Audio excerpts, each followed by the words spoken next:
Welcome to this webinar, which is the fifth, staged by a project on populism and constitutional democracy, which is funded by the Australian Research Council. All these webinars are recorded, and you can watch the first three as often as you like at globalconpop.blog or on YouTube. And the fourth, which was our last webinar with Professor Nadia Urbinati, author of Me the People, will be edited and available soon. And tonight's webinar soon thereafter, and you'll be notified when they appear. Our guest tonight is Professor Adam Przeworski, who is described by one reviewer of the book that we're going to discuss as, and I quote, one of the grand masters of comparative politics, and by another reviewer as the most brilliant comparativist of our time. Our subject is his most recent book, Crises of Democracy. Courtesy of COVID, we have a cosmopolitan cast. Professor Przeworski joins us from Paris. Of our panel, the usual old suspects, Adam Czarnota joins us from Wrocław in Poland. Wojciech Sadurski and I are in Sydney. And the mistress of all things technical in this webinar, Dr. Carolyn Evans, is also in Sydney. Our guests, we're pleased to see, are from around the world. Those of you who wish to ask a question should use the chat function either to type your question or to write that you'd like to speak. Carolyn will coordinate the questions. And if you have any technical difficulties, send a private chat to Carolyn or email her at the address which I'm told is on her screen, which has just come up on her screen. Not every guest in our webinars has to have a Polish connection, so it doesn't hurt. And Professor Przeworski originally did. He graduated from Warsaw University in 1961, then completed his doctorate at Northwestern University in 1966. He taught with distinction at the University of Chicago, where he was distinguished service professor. And in recent years, he has been at New York University, where he is now the Professor Emeritus of Politics and Economics. He's had visiting appointments at leading, and one could say the leading universities around the world. He's a recipient of prizes and honors, too many and too illustrious to mention. And he's contributed profoundly to our understanding of the nature, the conditions, and prospects of democracy and many other things. The book that we will discuss, Crises of Democracy, is a profound meditation on the nature, conditions, qualities, and prospects of democracy in the modern world. It's not only a meditation, but it's also a distillation. The book is slim, and its sentences are short, spare, often aphoristic. But the book as a whole, and those many brief and pungent sentences, are loaded. They're loaded with mastery of empirical detail, but equally with cool reflection and wisdom about what we do know and equally what we don't know. There's a kind of, if you'll excuse the phrase, steely modesty about the conclusions of the book that raises the bar between what we might believe,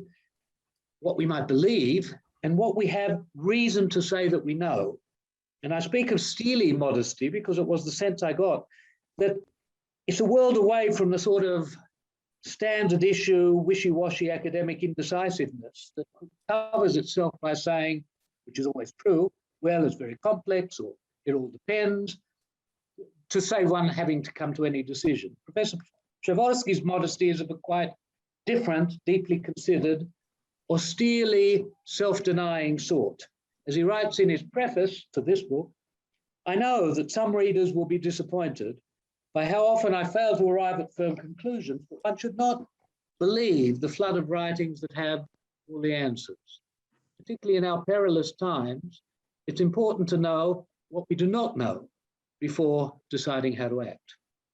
Indeed, one of the great rewards of reading this book, as of all Professor Przeworski's work, is not only that you learn a great deal about what to think, but also how to think. So much so that I've recently started to advise some of my friends, indeed, some of my distinguished fellow panelists, who were sometimes tempted to make grandiose speculations of a world historical sort, that they should ask themselves if it passes the Przeworski test. Could Adam Przeworski say something like that? It's a hugely effective intellectual weed killer, so I found. Now, let us start. One of the great merits of this book is that it ranges over time and around the world, Europe, South America, Middle East, Asia.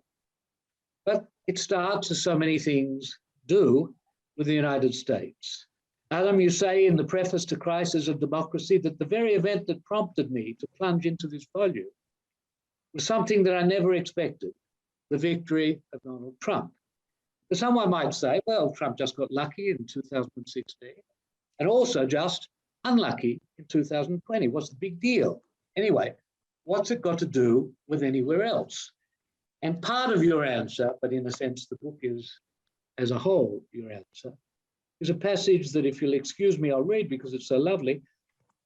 A candidate claiming to be a billionaire who advocates lowering taxes and reducing social programs is supported by the working class, while a candidate who wants to tax the rich is supported by the Wall Street Journal.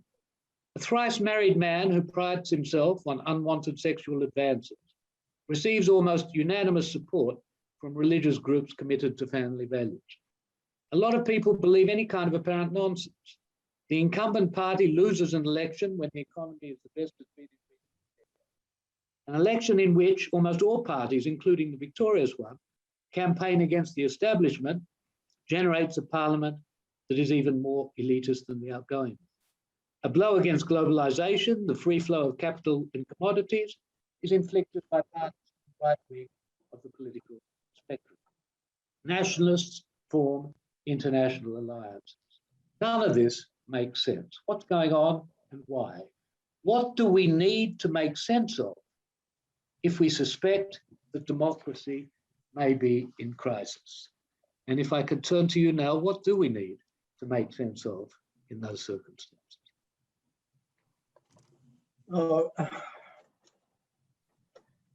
Well, we both need to identify the symptoms and assess the relevance of these symptoms. And we need to try to understand causes. And neither is obvious. The symptoms that I focus on is decay of the traditional party systems, increased antagonism between partisans of different parties, declining confidence in political institutions, but the relationship between these quote-unquote symptoms and the threat to democracy is not obvious to me. In particular, I'm not very taken by alarms that are based on survey research, because I think that the causal chain from individual attitudes to systemic changes and systemic dangers is very long. And as far as causes are concerned, the biggest problem here is to try to identify the causal role of economic factors versus all kinds of cultural factors. And I have to say that as a kind of statistically oriented scientist, I just see no way for us to identify causes, identify in the statistical sense of the word. When you look at the research, of which already when I wrote the book 3 years ago, there was an enormous amount, and now there is maybe twice as much. When you look at the research, what you discover is that everything seems to matter, but nothing seems to matter much. So it's very hard to make sense of it, of which causes there are. Now, the book is called Crises of Democracy, and you've got a particular understanding of both those concepts of democracy, that when you're asking the sorts of questions you're asking about symptoms, about causes, it's with relation to a concept of a term, the term everybody knows, but the concept people may not be familiar with. I wonder if you could tell us what you have chosen, because it's a self-conscious choice, as being the concept of democracy that you use, and also, and as much, what you mean and what you think we should understand by the term, which, as you say, I think somewhere in the book you say that there are 236,000 books in the Widener Library in Harvard, which have crises in the title. So it's a word we use with some indiscipline. And I wonder if you could discipline us a little in relation to these two central concepts of your book. Well, let me say something about democracy, about which I probably have a somewhat particular, if not idiosyncratic, understanding. Namely, I think that democracy is a set of mechanisms of which elections are the primary one, by which societies manage conflict. The point of departure in understanding democracy, well, the point of departure in understanding politics is that there are always conflicts. There are all kinds of economic conflicts, cultural conflicts, important conflicts, purely symbolic, unimportant, perhaps, conflicts. And because societies are filled with conflicts, we need some mechanisms to process them in relative liberty and peace.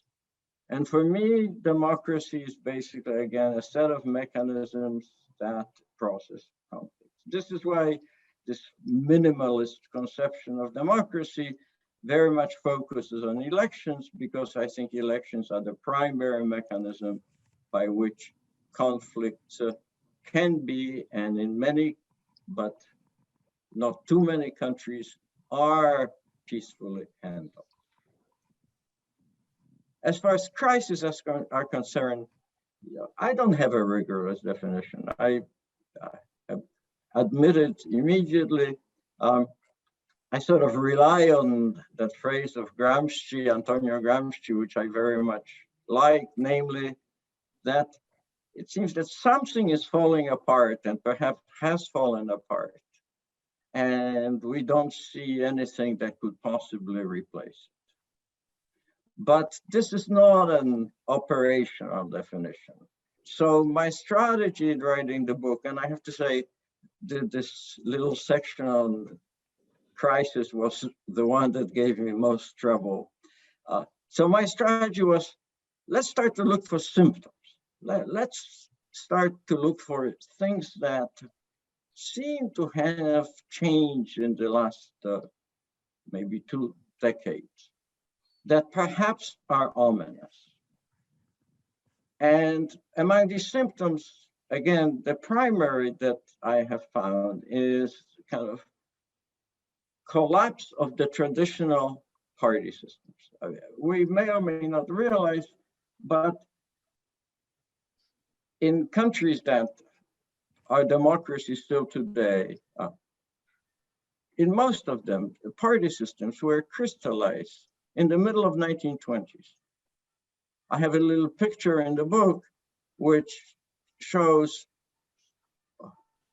how many of the parties that were the 2 leading parties in the 1925 continue to be the 2 leading parties.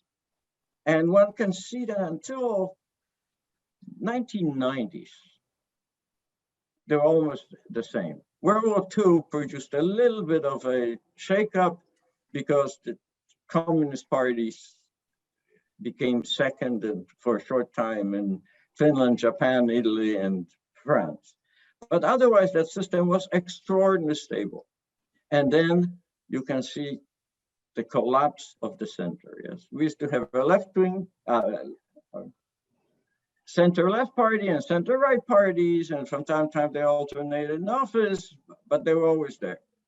That's no longer true. Social democracy is disappearing. So that's one of my symptoms. The rise of the radical right parties is the other symptom.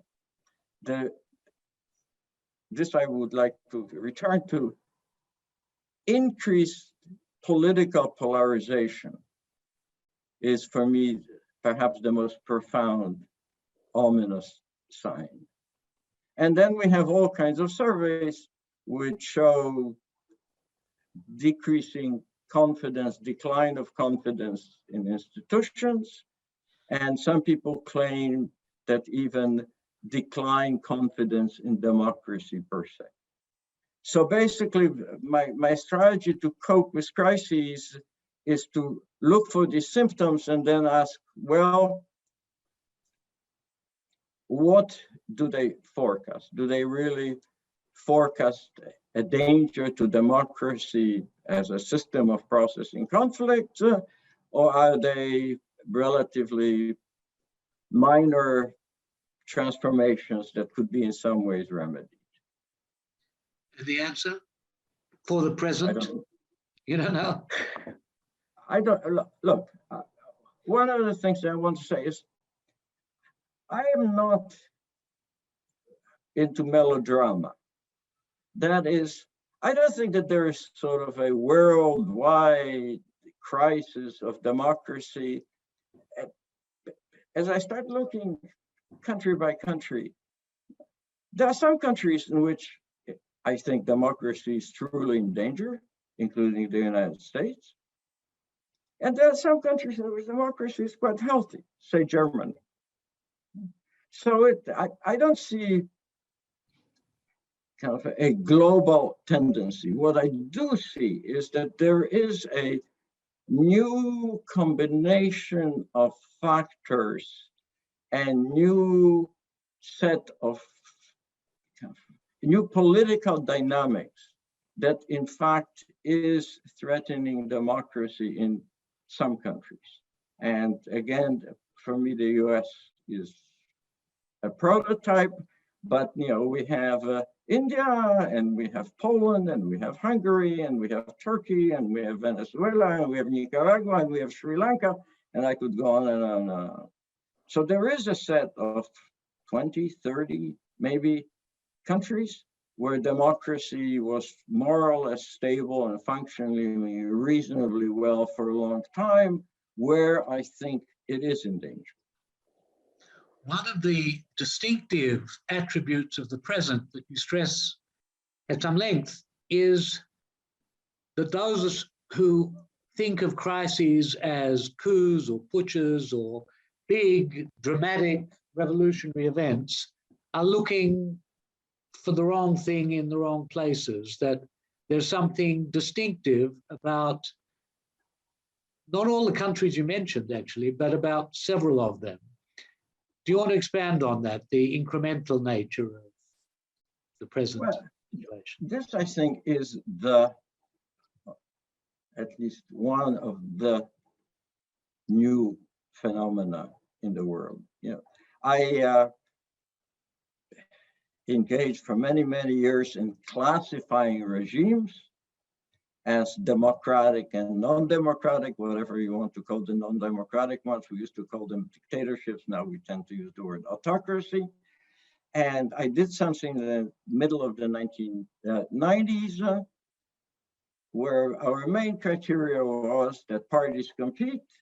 One of them loses an election, and if they lose an election, then they peacefully leave office. And at that time, we had about 4,000 annual observations across the world. There were only 42 that we could not classify with pretty clear and sharp criteria. We called them the Botswana cases because Botswana was the country which seemed to have all of the appearances of democracy, but the same party always won election with an overwhelming majority. I tried to do something like this recently, and there were about 40% of cases that I could not classify. When you start looking historically, collapses of democracy were discrete events. Not only democracies were discrete regimes, but collapses were discrete events. The democracy in Germany fell on March 31st, 1933.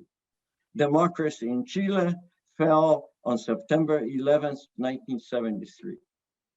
And now, as some of you have written on extensively, it seems that we have these processes, that democratic retrogression, I use the word backsliding, namely a gradual process which preserves all kinds of appearances of democracy, but undermines democracy and undermines it in two ways. One, it increases the discretion of governments in choosing policies by basically removing institutional separations to their discretion, and two, undermine the capacity of the people to choose the governments they prefer through elections. And that is, I think, new. Whether that's caused by some external factors or whether this is sort of a technological discovery, I cannot quite tell, but in some sense, I want to think it's sort of Putinization of democracy from Putin, yes? Namely, in the old days, to stay in power, dictators had to kill a lot of people. Yes? I think what dictators discovered these days is that they don't have to. Yes? There are no more tenement squares. Okay? That they can preserve all kinds of paraphernalia of democracy. They can preserve all kinds of appearances and stay in power forever. And somehow, some democratically elected governments have learned this technology and are using it extensively, like in our native country.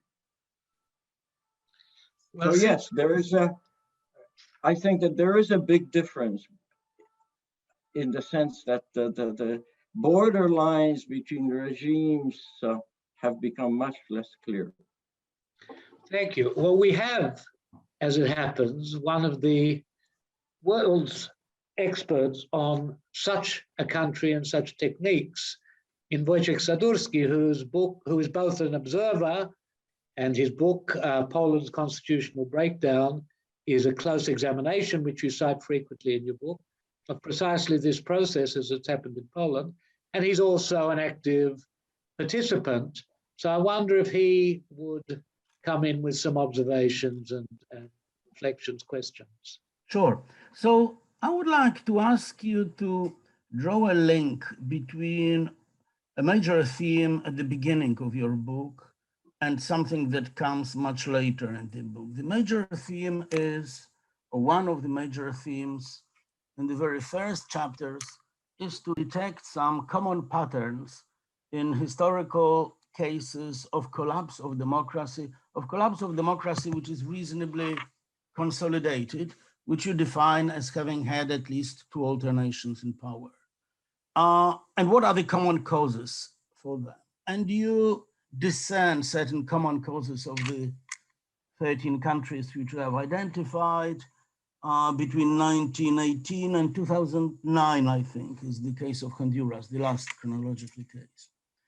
And these common causes are, first of all, economic, that is low growth, very high inequalities, and low level of GDP per capita, plus certain political, for example, presidential systems lend themselves much more to collapse than parliamentary, plus sort of path dependence, that is, countries which have had a long period of alternations are unlikely to undergo collapses.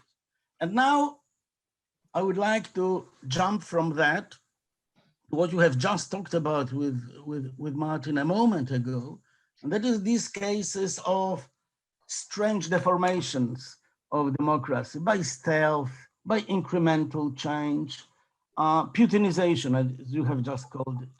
So if you look at our native country, Poland, and also Hungary, because these two cases often go together, what is striking is none of the causes which you had identified to classical collapses of democracy really apply. I mean, these countries don't have radically high inequalities of income. They haven't had any economic crisis lately. They are not very poor.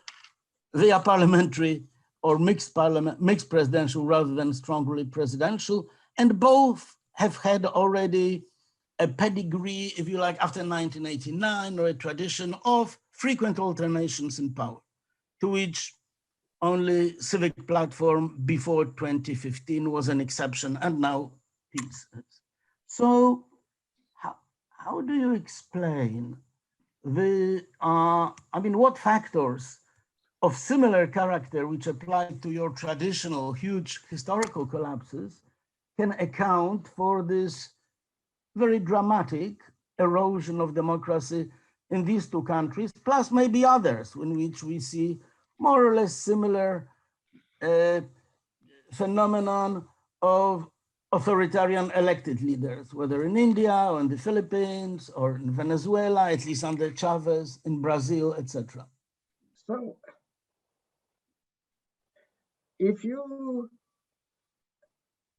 study statistically the popularity or the rise and the popularity of right-wing parties and right-wing governments, if you do it at the level of countries, then all of these economic factors plus the institutional factor come to the fore, and they are quote unquote statistically significant. As you go down and start doing studies at the individual level, surveys in particular, they pretty much wash out. They are much less important. And all kinds of cultural factors turn out to be much more important. As far as economic growth is concerned, I have to say, Milan Svolik at Yale has some nice work which shows that the success of, I'm going to call them in quotation mark, populists, is very much accompanied by economic success, by economic growth. That is sort of the mechanism, is that parties of that ilk come into office for one reason or another. They produce economic growth and very often some social measures, and they enjoy enormous support. So that mechanism sort of is economic, yes.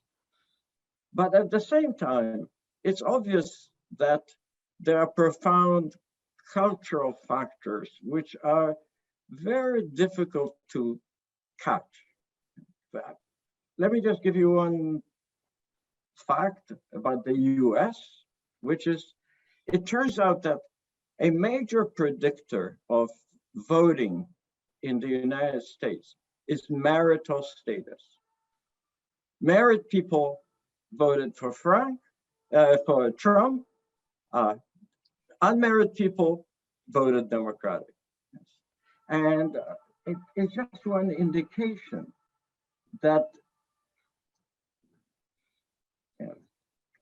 cultural factors, quote unquote, family, etc., play a very important role. I gave recently a talk to some Chilean university, Diego Portales, and my host actually proposed something which I found convincing, but which I have not studied and for which I have no evidence, which is that the factor that may propel this kind of xenophobic, defensive, reactionary cultural factors may be the rapidity of cultural change.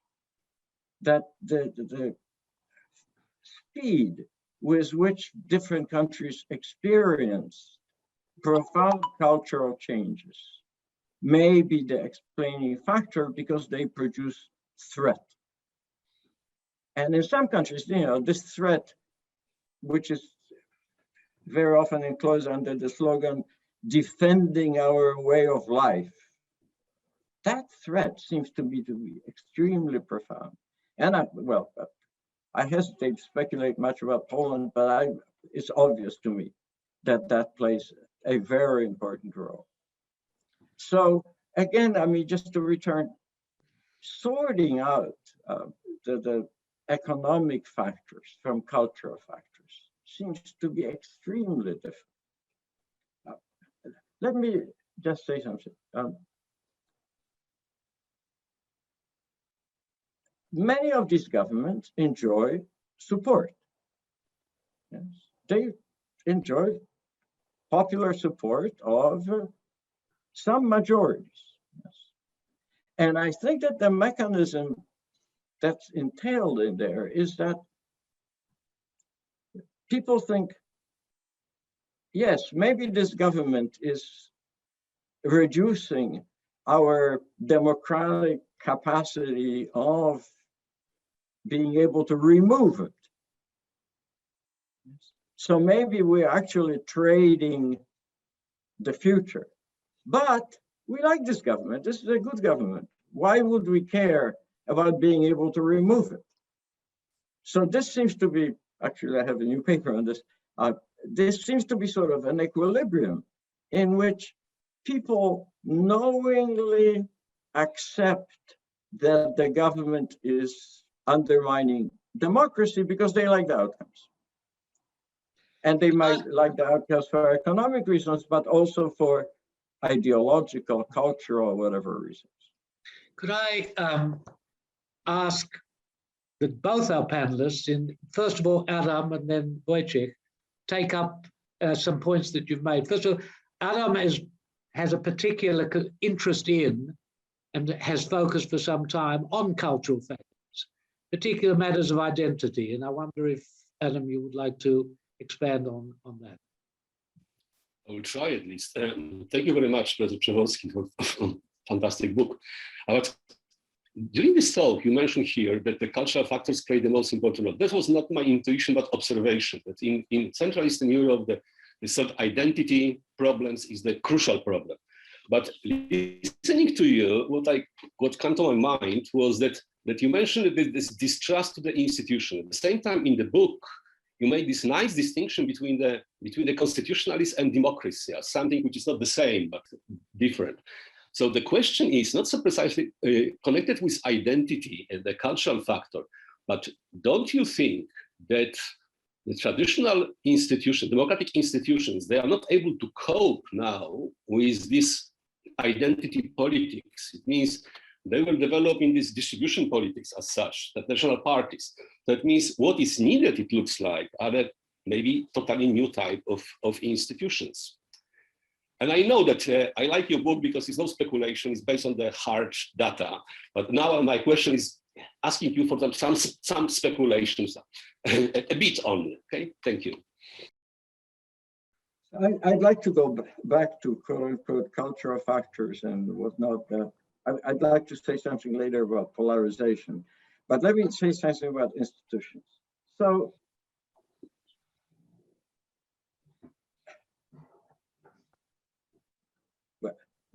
let me preface this like this. I am not as negative about populism as many people are.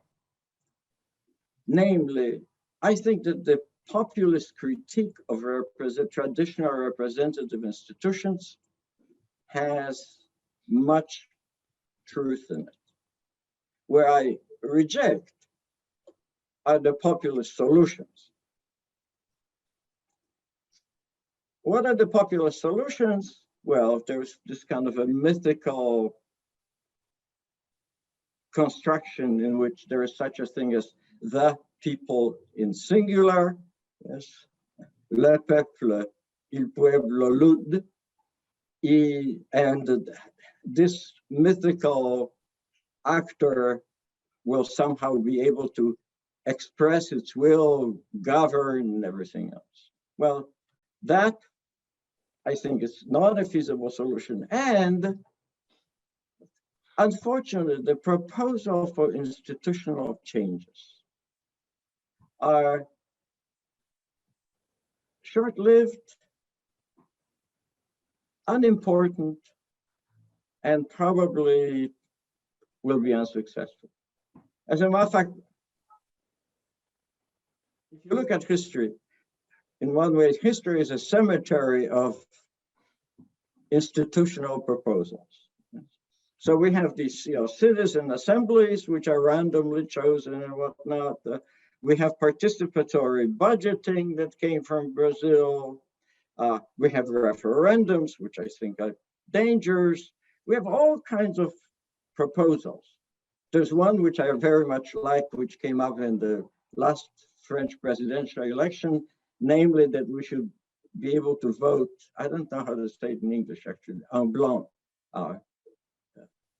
for vote, but vote for nobody. And if the vote en blanc win a plurality, then the election is invalid and nobody who participated in the election could participate again, okay? So there are lots of proposals like this. But look, as already John Stuart Mill and Hans Kelsen and many observed, we have to be governed. We have to be governed by others. We'll always be governed by others. And that means we're going to have some kind of representative institutions. I don't think they can change very much. They don't work. I think that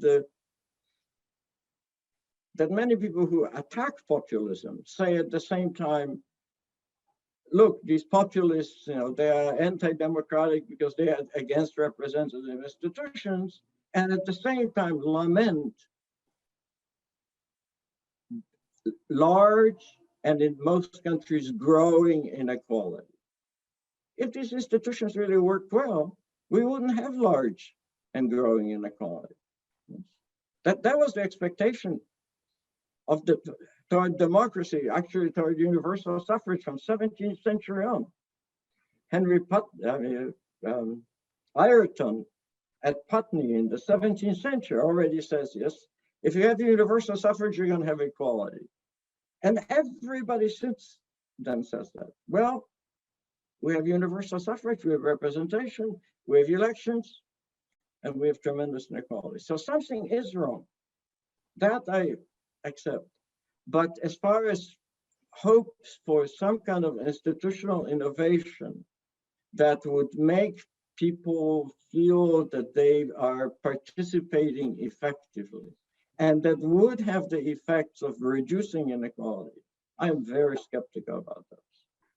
So Wojciech, you were hoping to find some way of bettering the situation, and the foundation. No, not really, just to the contrary. I would like to go back, Professor Przeworski, to your statement about how populists or authoritarians, doesn't matter how we call them, how they get reelected because they are actually popular.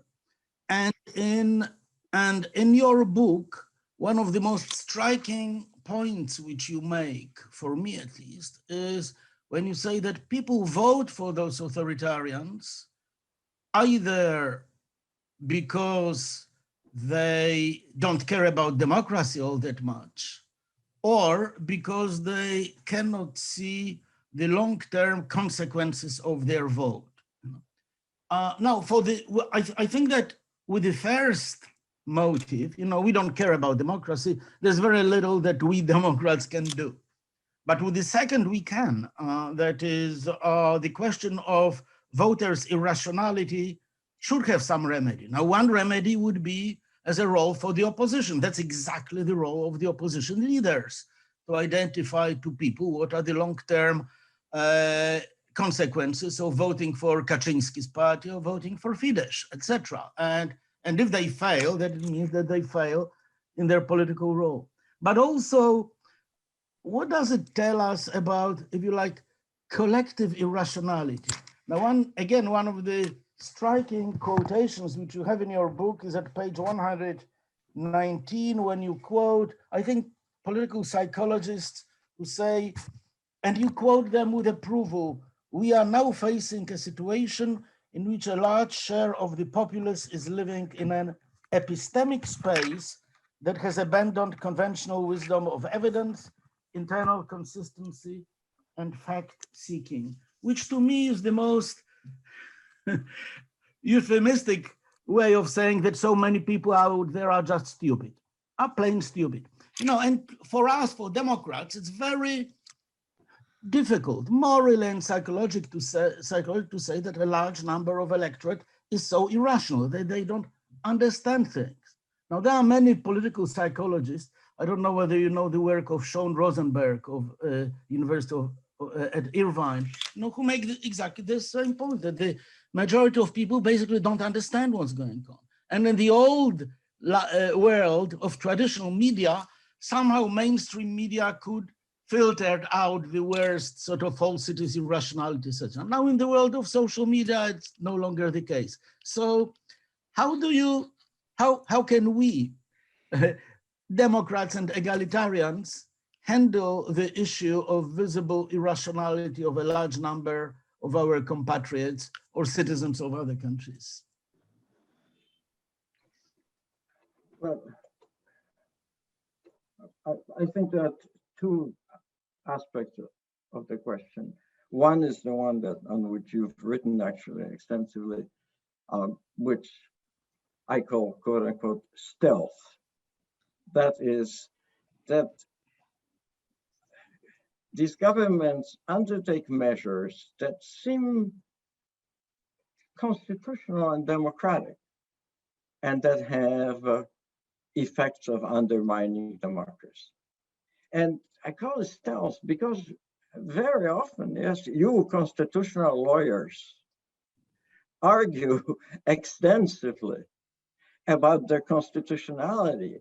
And in many cases, just using standard constitutional criteria does not invalidate these measures.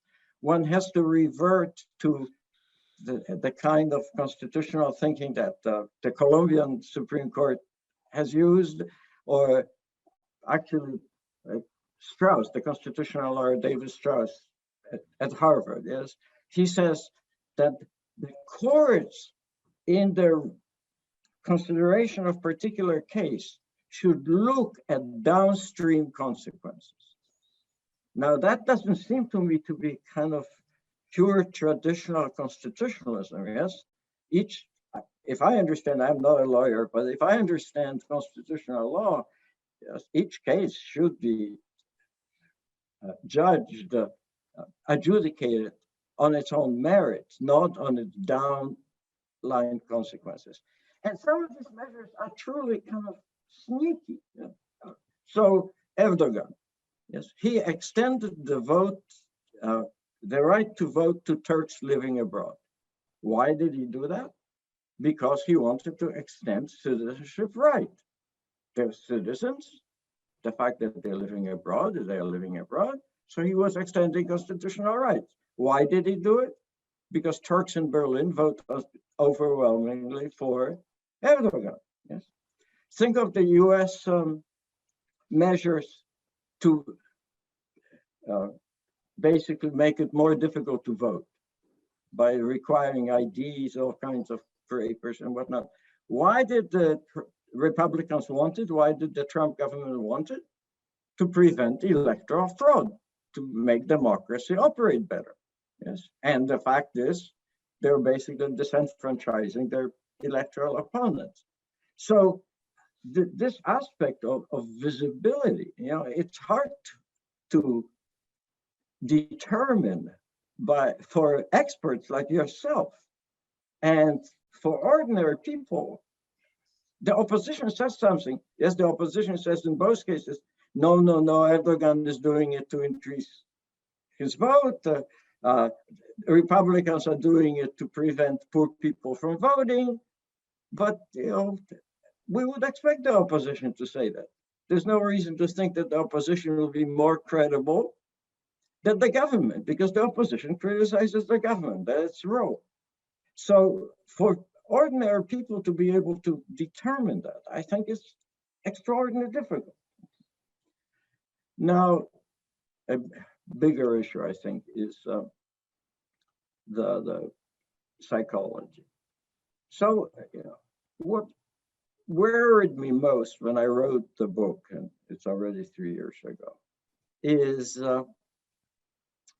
the increased partisanship, what people now refer to as affective polarization in many countries.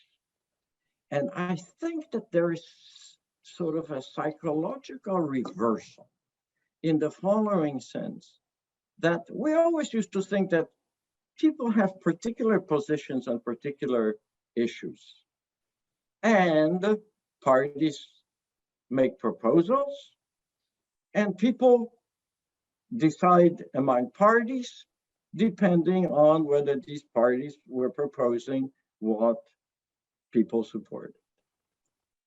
I think in some countries, and again, the US is notable, there's a reversal, namely partisanship determines what people support, rather than what people support determines for which party they will support, or which party they will vote. Now, partisan identities seem to be built in stones, and people are willing to change their views on particular issues if that is the party line. Yes.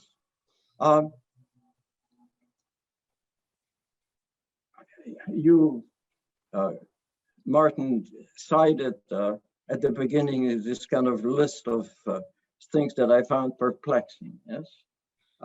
And just think, Republicans in the United States, they were forever supporters of free trade. Free trade was the first commandment of the Republican Party. And now what happens? There comes a candidate. He says, no, we're now against free trade. And they're all against free trade. So it seems now, and when one does a public opinion survey studies or statistical studies, you see there's a whole kind of bunch of attitudes that is associated with party membership. It's the party or party preferences. Party preferences predict attitudes much better than they ever have. That's new. As a matter of fact, we even have a phrase now in psychology, which is partisan motivated reasoning. Can I ask you just on that to clarify what I'm sure is just a verbal paradox, but it sounds like a paradox. That is, the party system has collapsed and people are more partisan than ever. Can you just clarify where we are with it? Because when I was a political science student, long in the last century, it was a time where it was happening that people didn't vote as their families voted. And there people were saying the party system was becoming weaker because people were more mobile in all sorts of ways.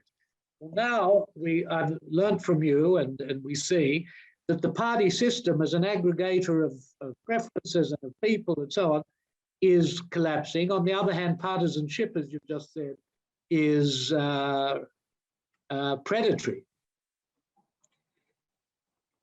Yeah, look, I think that I should have prefaced.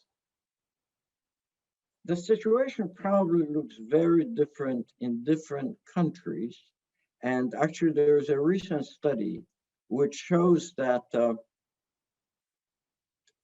two-party systems produce much more hostility between parties than multi-party systems. What I said was very much influenced Unless you're by an Israeli. by the US and the UK. I don't really know, but I don't think this is true of Germany. France is a very particular case because of its particular structure of parties at the moment.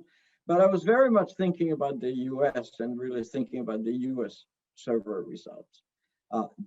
Namely, this filtering of everything through the prism of partisan loyalties. So it may not be a paradox, it may be just international differences. Right.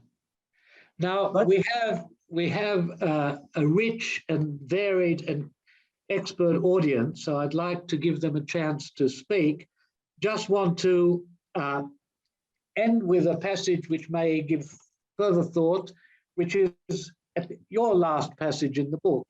As a Polish adage has it, a pessimist is but an informed optimist. You am moderately pessimistic about the future. I don't think that the very survival of democracy is at stake in most countries.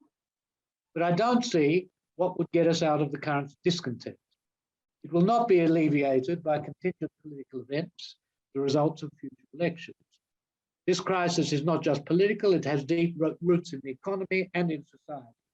That is what I find ominous. So that's the good news.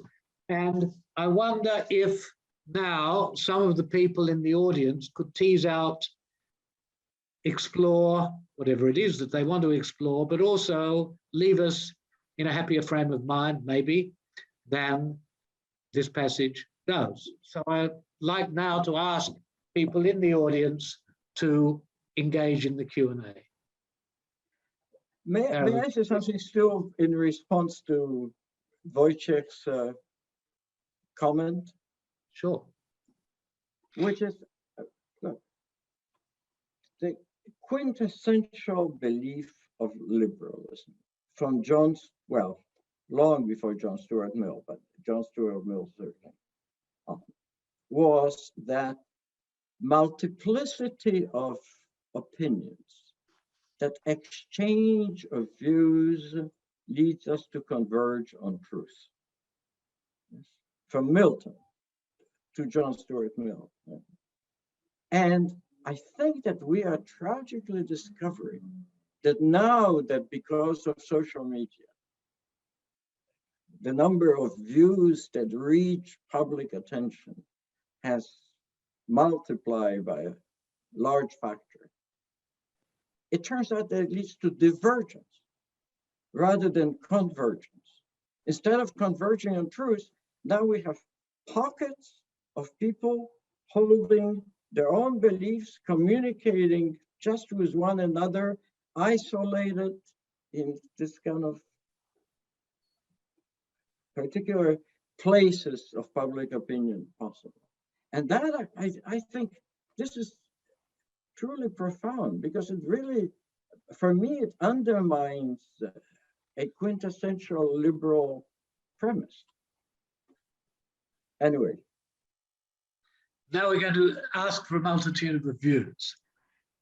Martin, we have Yuji ready to speak if you would. Thank you very much. Great talk, great conversation. I enjoyed it so much, and so many familiar laments, pessimistic comments. And what I find interesting is how much politics has changed into cultural politics.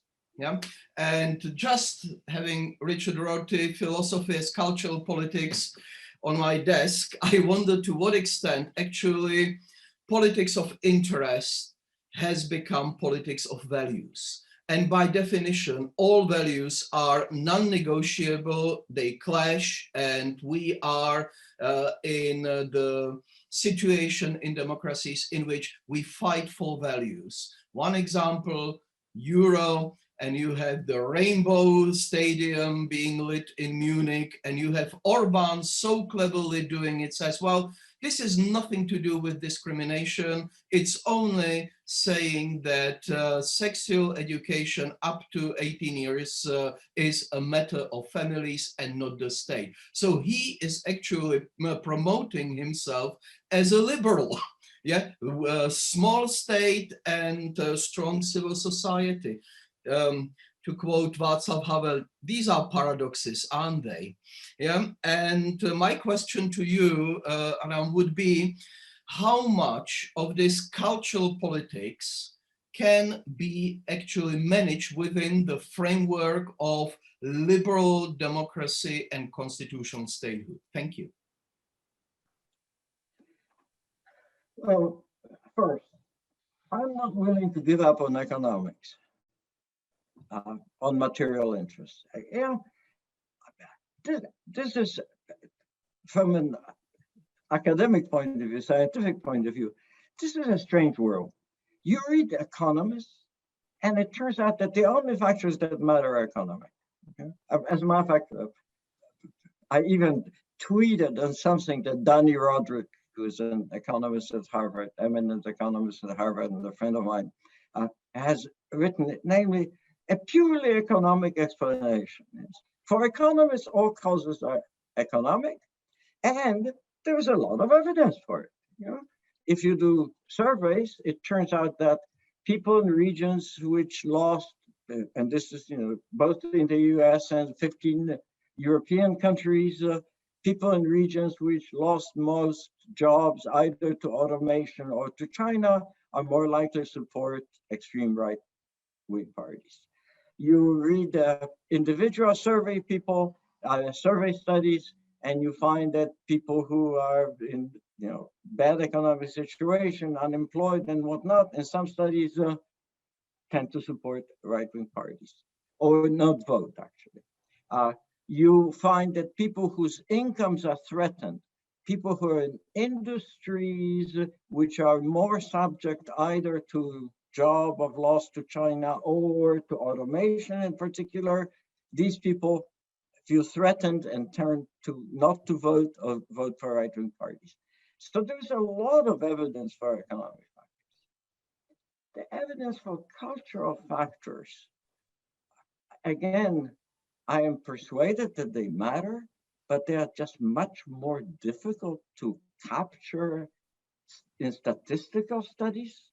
What it is about, you know, people that makes them being moved by xenophobia, anti-LGBT sentiments, whatnot. It's much more difficult to capture. What I do know is that these cultural dimensions tend to go together. Anti-immigration policy, for example, postures and homophobia turn to be highly correlated at the cross-national level. Okay, so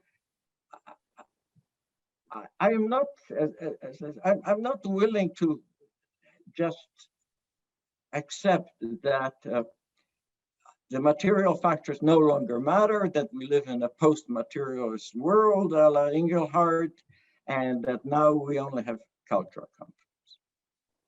At the same time, I share with you the concern that these cultural conflicts are more difficult to handle politically than the economic ones. Look, the data on this are startling. In the book, I think I already cite the fact. In 1960, in the United States, about 5% of Republicans and Democrats were unhappy or would have been unhappy if their offspring married an offspring of a supporter of a different party. Now these proportions are over 50%. So these cultural differences penetrated into the social structure, into families. Let me just tell you one anecdote, which I like extraordinarily much. So the biggest holiday in the United States is the Thanksgiving holiday. Yes, because the country is heterogeneous religiously. It's not religious holidays, which are the big holidays. is the Thanksgiving Day. Thanksgiving Day is when everybody goes home to visit their families. And every Thanksgiving dinner lasts 2.5 hours. 2 years ago, if at a Thanksgiving dinner, there were people who came from electoral districts dominated by different parties, the dinner lasted 30 minutes less because people couldn't talk about politics. So, yes, I end the book exactly where Martin was reading. That's my main fear. My main fear is that these partisan differences penetrated so deeply into the fabric of everyday life that handling conflict is extremely difficult. I mean, when we thought about quote-unquote polarization traditionally, we thought that polarization is a distribution of attitudes that people have on particular issues. How, what proportion supports immigration, what supports is opposes immigration. Now we're finding that people whose views are only slightly different from the views of their opponents perceive their opponents as enemies. Yes, there is again a study which shows that the negative perception, hostility actually is the word, toward the different party different from the one supports, has increased enormously by 30% in the United States over the last 40 years. It increased somewhat in Australia, it increased in UK significantly, it increased in Canada, it slightly declined in New Zealand, and it declined in Sweden, declined in Germany. But in many countries, so I don't want to make a blanket statement about the world, but in many countries, that hostility, that kind of partisan hostility is becoming the organizing axis, not just of political life, but of everyday life. And that I agree with you. Handling that is very difficult. Yes, making compromises about abortion is much more difficult than making compromises about taxation. Yes. Thank you. Carolyn, do we have more on the list? We have a queue. I'll just wave goodbye to Yuji, and the next in the queue is Boyan. Boyan Bogerich is from the University of Sheffield, formerly from Ljubljana. What a great pleasure to listen to one of the authors that I study widely when I was doing my PhD in Madison, Wisconsin and Harvard. And you were very heavily on all the reading list of my professors at the time, Professor Przeworski. So here's my question. I really like your take on populism. So when I started reading your book, and when I realized that you were very reluctant to use the term, I said, oh, this is going to be a really interesting book because it's different from others. And here's my question. You mentioned that many of the criticism the populists make on, on the crisis and the reasons about, liberal representation of democracy are valid. It should be taken very seriously. And my question is the following one. As a non-political scientist, I'm trying to find the answer to this question. But as a poor constitutional lawyer, I can only, ask political scientists to provide me an answer. So, if that is true, how come that we have the prevalence of a right-wing authoritarian populist in the world? Because I deeply believe that the progressive, the democratic populists, are not only trying to find a good answer, but it seems that the authoritarians are more successful in convincing people that they have good answers. So that's question number one. So what explains this fact that authoritarian populism is in vogue, whereas the democratic populists are disappearing? Syriza, tragically collapsed. Podemos is dead. There's no real good example of a democratic progressive populism apart from the progressive part of the Democratic Party with Bernie Sanders and others. And the second question related to that one is, do you think that the fact that the authoritarian populism prevails is something that is inherent to populism or that's exogenous? In other words, is it, which other factors make that authoritarian populism so prevalent today? Because I deeply disagree with the previous speaker, which spoke on this series, Professor Nadia Urbinati, who thinks that that's, internal part of populism, that populism can only, as she says, disfigure democracy. I think that's exogenous, depends on many different factors. I'm very curious to learn your answer. Thank you. I'm not sure I have an answer to that question, but okay. So we had left-wing populism in Latin America, and actually a country in which I spent a large part of my time, Argentina. And it was a democratic populism, was searching for institutions and methods by which the voice of the people would become more effective in governance. There were several experiments, institutional experiments in various Latin American countries. Perhaps the most famous one, even though not particularly important, it turned out in retrospect, was the participatory budgeting in originally Porto Alegre in Brazil and then adopted in Brazil. So yes, I mean, I see left-wing populism. As a matter of fact, I think the first kind of big literature on populism was an attack by right-wing economists on Latin American left populism, which they thought was fiscally irresponsible, protectionist, and everything else. Now, as far as today is concerned, there I think, to return to the previous speaker, at least as I see it, the big difference is cultural. At one time in the last presidential election in France, I read in detail the programs of Mélenchon, who is a left populist, and Marine Le Pen, who is a right-wing populist. Strangely enough, on economic issues, there was very little difference. There were very little statists, redistributionists, workers' rights. The big differences were in cultural issues. The left populists are, I think, culturally open to change, welcoming social ideological transformations.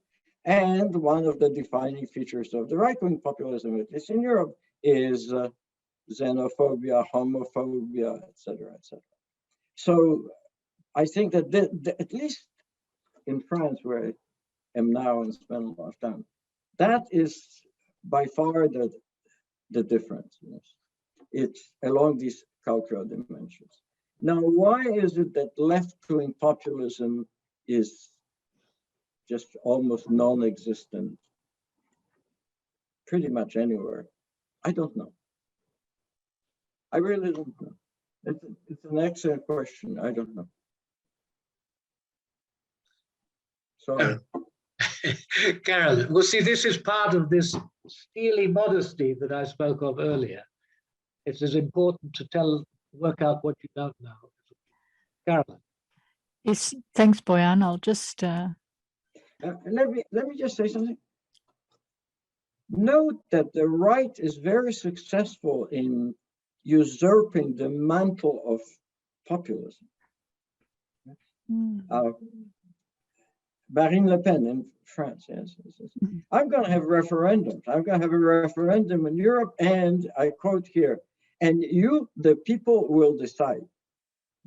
And Trump cloaked himself in the same language. Yes, I'm going to make you, the people, speak. I'm going to make you, the people, decide. No, I think this was a pretense. but they are very successful in usurping that language. Mm. Thank you. I'll just, the next person in the list is John Kane. I'll just. Adam, dobre wieczór. It's evening here. It's dark in Sydney. It's a great pleasure to actually. Pleasure to see you. Yes. I take up Martin's questions about your steeliness and your modesty. It's a test because I have two tough questions for you. I would like you to say, first of all, something more about the Putinization of democracy. It's a topic on which I spoke earlier in this series. And you are right that this is a process. These are regimes that don't need to kill a lot of people, as you put it, and that actually they can preserve the paraphernalia of democracy. I just read over the weekend an interview with Vladislav Surkov, who says exactly that. That is the secret of our success. So I would like you to say more about how troubled you are about that trend, and that trend, China, Saudi, Turkey, Russia, the list grows longer. Its significance, do you not think, can only be judged historically? And if we refer, for example, back to the 1920s and 30s, there were three threats to parliamentary democracy. There was the return of a kind of purple monarchy, Yugoslavia. There was dictatorship, military dictatorship of the Pilsudski type in Poland. And of course, the birth of totalitarianism. This is something new, is it not? And I'd like you to say just a few words about how you understand this trend, and in particular, what you would say about China. You mentioned China only once. It is a question about the geopolitics of the fate of democracy. This is the first question. About Mill and Truth, a second question. I detect a certain tragic thesis, you know, a thesis of liberal anguish, that once upon a time representative government and civil and political liberties were somehow linked to the quest for truth. And your thesis is that the communications revolution, the advent of social media, actually destroys that proposition. It leaves you melancholy. Or there is some suggestion of tragedy, I think, in your description of trends. But here, I want to ask you, given the emergence of the awareness of truth having many faces, and given the cultural contestations that you've been discussing, do you not think that the category of civil society, it's a normative category, it's also a descriptive category, it's also a strategic category, building civil society, do you not think it's of great importance in these times? And if that is so, then this calls into question, it seems to me, your, some could say, Cephocratic bias, you know, your belief that democracy is quintessentially about free and fair elections. Does democracy in our time not require a widening out of concepts, of a framework that can include other dynamics, which are actually vital conditio sine qua non of free and fair elections, and are of rising importance in these rather dark times? Thank you very much. I'm going to try to be brief because time is running. apropos Putinization and 1920s, I think one big difference between the 1920s, 1930s, actually, late 1920s, 1930s, and now is that there are no anti-democratic ideologies around. This is new. In the 1920s, we had fascism, which was a very serious, intellectually sophisticated blueprint for an alternative organization of society and politics. And we had communism, which was the same. We don't have it. Almost none of the extreme right parties in Europe is anti-democratic. They're all pro-democratic. As I said before, both Madame Le Pen and Trump, they want to enhance democracy. They don't want to replace democracy. Now, Putinization plays a role in there because it allows domination, political domination by one party or group without replacing the blueprint, just by using whatever arsenal they have of particular measures. So, I mean, from that point of view, yes, I think that these new phenomena, which I describe and you describe, they are new. The phenomena about which Wojciech wrote extensively, they are new and they are dangerous. We didn't talk about the US, but I think the situation in the US is extraordinarily dangerous. And I'll try to spell it out if I still have a few minutes. So this much about Putin and Sovereign Democracia and whatever Surkov wants to call it. If I get into China, that we're going to run out of time. Let me just put it this way. I don't think China is a danger to democracy.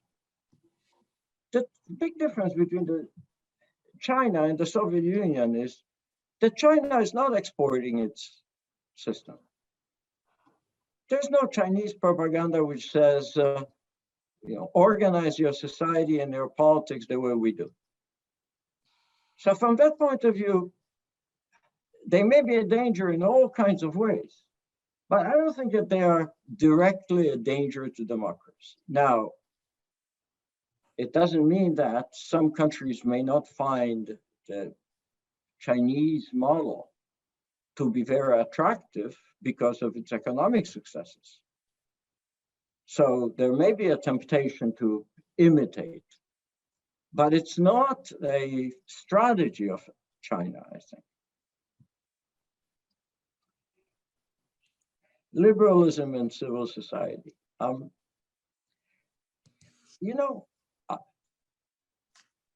At least survey results, for whatever they are worth, show that in many countries, again, many, not all, in many countries, people have lost confidence in all kinds of institutions, not just political institutions.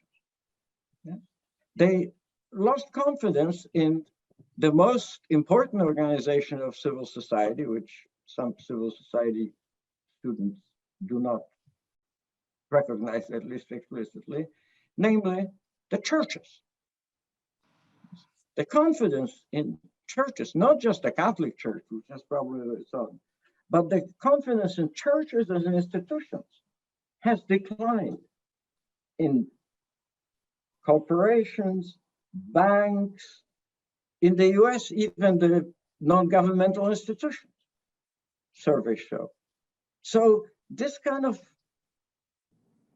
general kind of feeling that, quote unquote, nobody speaks for us, nobody acts in our interest, seems to extend beyond narrowly political institutions. It seems to extend to civil society. I think, Putnam had something profound to say in Bowling Alone. We don't participate. we pay, offer donations to somebody else to perhaps act on our behalf. So I don't see the civil society as a bastion against political institutions. We have perhaps time. I'm sorry, I'm a little fractured here because my computer has stopped working and I've learned how to get into Zoom on my phone. But I believe we have time for one more question. And I can't see Carolyn, but I hope that she's in control as she always is. We have actually had a couple of people withdraw their question because it was answered already. Thank you, Adam, in the course of your previous answers. So thank you for that. So actually, we're pretty much on time and we're pretty much sorted out as to questions. So nice. Well, could I just end with one of the sort of methodological themes of your book, which is so fascinating, is what do we learn from the past? I do believe that this was a question that Adam wanted to ask, but it sounds banal the way that I put it, but it's not banal in your book, that there's a lot to learn from the past, except when the present is unprecedented. And I wonder if you could end perhaps with telling us some of the ways that you consider that the present is, and some of the ways in which you don't think it is, unprecedented. Oh, I appreciate the question. I have to admit that I am profoundly shaken by the events accompanying the last presidential election in the United States. And let me tell you why. When I run my statistical models, the probability that a loser of election would not recognize the results in a country with per capita income of the United States, and the probability that the loser would not accept the results in a country that had experienced in its past 22 peaceful alternations in office, those probabilities are in the range of 1.5 million. They are complete outliers. Now, the question then becomes, so what does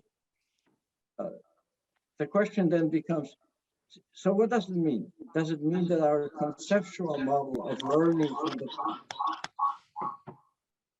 is no longer valid? Or is it really a complete kind of historical fluke?